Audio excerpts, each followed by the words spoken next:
This one I do want to cover, because this is important, because this is how you determine if the previous test is something that you should be paying attention to, because this is a formula for creating neurotransmitters. Now, I used to ask the question, where do neurotransmitters come from? Like when you're sleeping, does the nutrition fairy come and just throw some into your ear and sort of make you have them? They have to be made. Everything has to be made by your biochemical factory in your body, okay?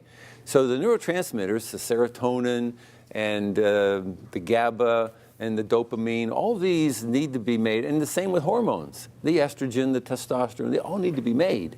But there's a formula for making them. And the formula is you take amino acids, which are proteins, and then you take methylators, and this is where the homocysteine ones come from, the B6, B12, the folate. These things break down the amino acids to make the neurotransmitters and to make the hormones. But it's not as simple as just saying take these and combine them with that. You have to factor in what's your pH, what's your temperature, what's your age factor, what dosage are we looking at. Then you've got the right formula to then say, okay, if those all those things match up the way they should, now we need energy, because every factory needs energy. You can't make anything if you don't have enough energy. So times these things times energy, and you get hormones and neurotransmitters being made.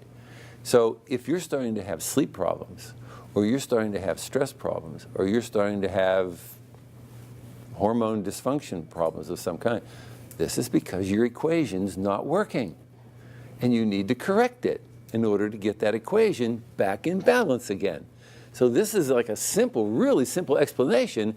How do we get these imbalances?